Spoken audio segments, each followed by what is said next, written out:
Welcome to this presentation on using Ancestry.com at the Airdrie Public Library. If you attend the library using your own laptop, first go on to your Wi-Fi settings and select the Airdrie Public Library. Once you do that, you'll be presented with this screen where you need to accept the terms of use and then click Login.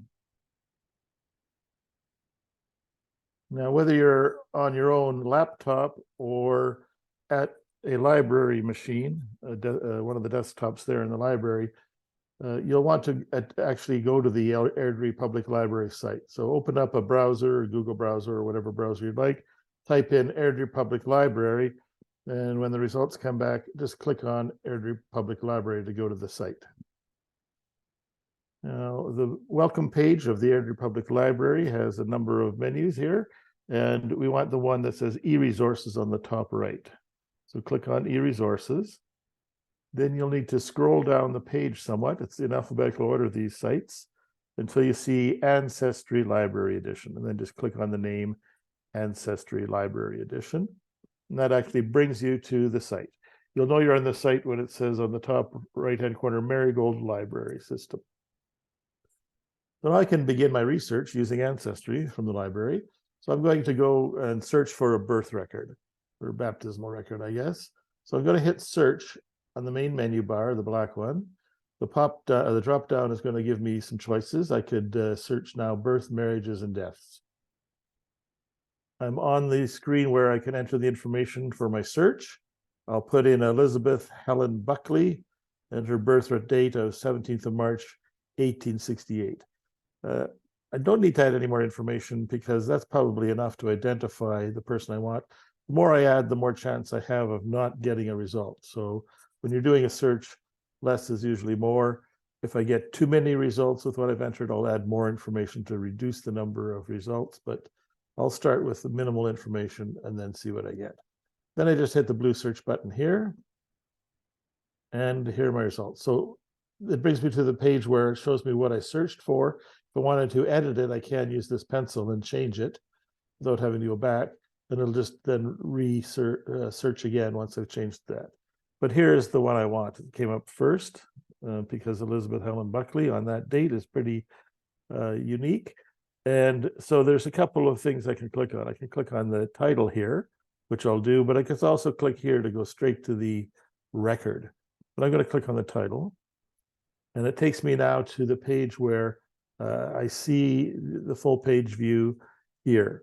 And so I can then zoom in. If I zoom in on this record, it's in the top left-hand corner. You can see here's my record. So it has when they were baptized, the clergyman here, John Lees Buckley, a relative probably for my Buckley, wrote in the birth date as well. So that's a bonus. You don't always get the birth dates on these United Kingdom baptism records. So it has her name, Elizabeth Helen. Joseph and Anne are the Christian names of the parents who are Buckley. Now, you usually just get the married name of the spouse. Every once in a while, you'll get a maiden name here, but very rarely.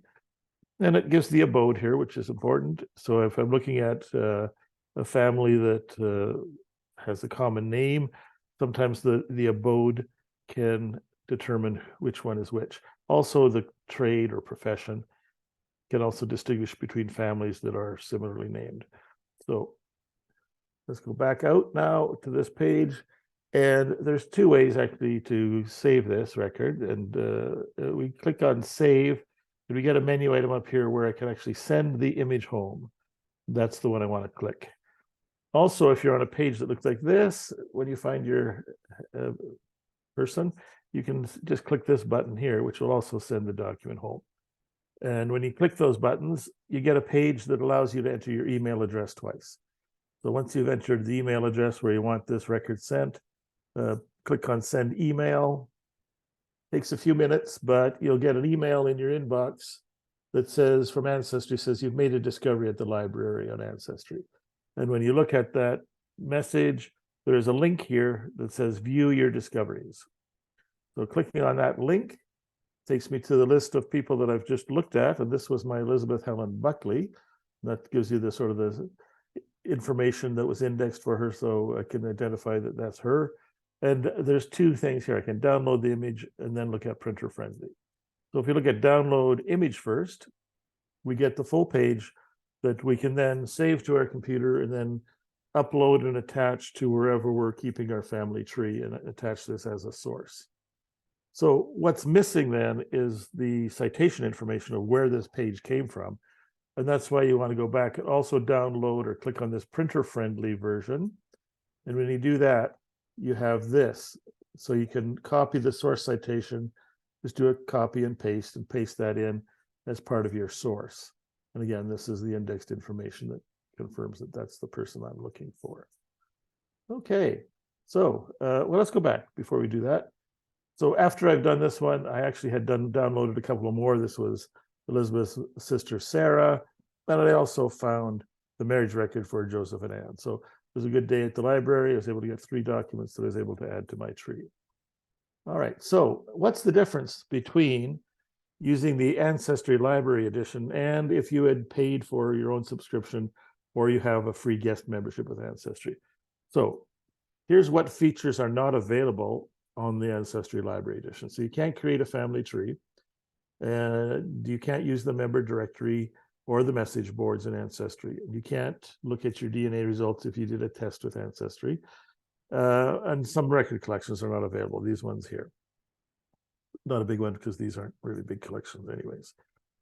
Now, what will be available? So now this is when you have your own account or you have a guest account on Ancestry, these are the things you can do, okay? So if you've had a paid Ancestry account in the past and it's expired, you've stopped paying for it, you still have a membership.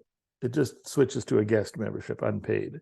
And so with a guest membership or a Ancestry membership that's expired, you can still do quite a bit of things. You can sign into your account, right? It doesn't disappear. The only way your account disappears is if you actually go in and delete your account. And that's not something you really want to do. You can view and build a family tree. So you can still create a family tree on a free account on Ancestry or on a paid account, of course. And any people that you've added to your tree and the facts that you've added to those people will still be viewable when your membership ends. So that's important. If you've uploaded anything, say you've had a picture of your family that you've uploaded to your free account or a paid account that's now expired, you'll still be able to view all those images and documents that you might have uploaded yourself.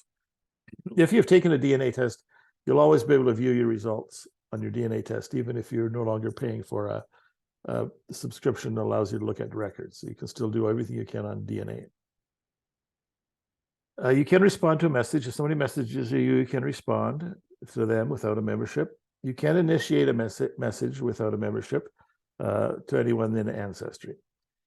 And you still will see the Ancestry hints, and you'll continue to receive the hints, but you won't be able to, you'll only see limited information. You typically do not see the image of the document unless it's from a free index, but you typically will not see a document presented to you. You just know that it's there, and you'll get maybe a thumbnail of it, but you won't be able to read it. So that's what's the difference between a paid membership and one that's just a simple free membership or when your membership is expired. So if you've had a membership that you paid for a year and downloaded and or just attached a whole bunch of documents there, you can see them as long as you're paying for your membership. Once you stop paying for your membership, these are not visible anymore until you resubscribe at the same level or higher your Ancestry account. So they're always there. They don't disappear. You're only visible if you're paid. Now, you can still search free databases. All right, so that's the other thing. So here's the key thing. Any records or media that you've downloaded to your computer are still available after your membership ends. So if I have a free membership and I want to get access to the images of these records, I can go to the Airdrie Public Library, find them, download them, and then upload them to my Ancestry free account, and then these images will be available, you know, because you've uploaded them yourself, even though you got them from Ancestry Library. That's a bit of a workaround. It's more work, of course, than paying for a membership because it's just easy to attach and see it. But if you want to, you know, stop your membership for a while, or you can't afford a membership, this is a way you can continue having a pretty good tree that you can build by gathering sources from the library. All right, now what won't be available really on your free subscription or one that's expired is really any records, like I said, that you've attached from a paid subscription that then expires, or if you only have a guest subscription, you won't be able to view any records. Now, family trees, just a note about family trees. If you're building trees here, unless you delete the tree, your account will remain active and those trees will be there whether or not you have a membership. So as a registered guest, you can be able to do the following: add and remove people from your tree, add and remove photos from your tree, add, delete, edit names, dates, and other facts, and manage your tree settings, and invite friends and family to view your tree. So you can build a tree for free on Ancestry, and you can send out a notification and others can come and look at your tree. You can make it public and private, so on. So again, this is the thing, we'll say it again, without a membership, you can't view any records on your tree that need a membership to view. All right, so those that need a membership to view are ones that you have attached while you had a membership. All right, and that you won't be able to view them after membership ends, but the records will still be linked to your tree and you can view them again after you resubscribe. And you'll still be able to view any records that you uploaded to the tree yourself. So if you're uploading these documents after going to the library and have them sent to you, you will be able to see them. Now, the family trees are never deleted. You can delete the tree you create, but it warns you several times before you delete the tree. So typically can't do that accidentally. Okay, thanks so much for watching.